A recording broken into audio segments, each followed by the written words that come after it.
আজ 10 সেপ্টেম্বর। হার পাওয়ার প্রকল্পের সকল শিক্ষার্থীদের জন্য ভীষণ আনন্দের দিন, অনেক বড় একটা প্রাপ্তির দিনও বলা যায়। আমাদের 6 মাসব্যাপী ক্লাসের 3 মাস গত হয়ে গেছে। আজ চলছে আমাদের উপজেলা পরিষদের অডিটোরিয়ামে ল্যাপটপ বিতরণ অনুষ্ঠান। প্রশিক্ষণার্থীদের কাজ শেখার বা কাজ করার মেইন হাতিয়ারই হচ্ছে একটা ইলেকট্রনিক ডিভাইস, কম্পিউটার কিংবা ল্যাপটপ। তো আজকে এই ল্যাপটপ পাওয়ার পর আমার মনে হয় যে সকল প্রশিক্ষণার্থীদের কাজটা আরও অনেক বেশি সহজ হয়ে যাবে এবং তারা কাজ করে সফল হতে পারবে। আর এই উদ্যোগটা যারা নিয়েছেন এর সাথে সংশ্লিষ্ট সকল ব্যক্তিবর্গদের আসলে ধন্যবাদ জানালে খুব কমই হয়ে যাবে, কারণ আমাদের দেশের মেয়েরা কিন্তু এখনও অনেকটা পিছিয়ে। তারা কিন্তু এভাবে কাজ শেখার সুযোগটা পায় না। আর এই ধরনের কাজ মূলত বিভাগীয় শহর কিংবা বড় বড় জেলা শহরগুলোতে শেখানো হয়ে থাকে।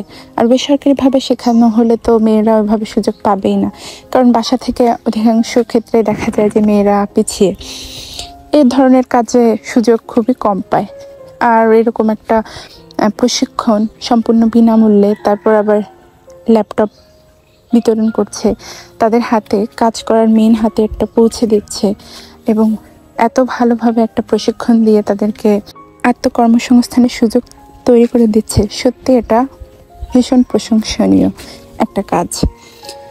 তো বেশ কিছুদিন যাবৎ কাজ শিখতে সবারই বেশ কষ্ট হচ্ছিল, কিন্তু আজকে এই ল্যাপটপটা হাতে পাওয়ার পর অনেকেই এটা থেকে মুক্তি পাবে আর কি। সবাই কাজটা ভালো মতো শিখতেও পারবে, কাজ শিখে সবাই আসলে সফল উদ্যোক্তা হিসেবেও নিজেকে গড়ে তুলতে পারবে, সাথে আশেপাশে থাকা মানুষদেরও সাহায্য করতে পারবে। তো আমার সহপাঠী যারা আছেন সাথে আমি, আজকে আমাদের অনেক বড় একটা আনন্দের দিন, অনেক বড় একটা প্রাপ্তির দিনও বলা যায়, কারণ আমরা কাজটা আরও ভালোভাবে শিখতে পারবো, কিছু করতে পারবো। তো এই কারণেই আসলে ধন্যবাদ দিলে খুবই ছোট হয়ে যাবে। আমি চাই যে সামনে আমার সহপাঠী যারা আছেন সাথে আমি কাজটা আরও ভালোভাবে শিখে একজন সফল উদ্যোক্তা হতে পারি, একজন সফল ফ্রিল্যান্সার হতে পারি। সবার কাছে দরখাস্ত রইল কাজটার জন্য সবাই ঠিকঠাক মতো শিখতে পারি এবং সামনের দিকে এগিয়ে যেতে পারি।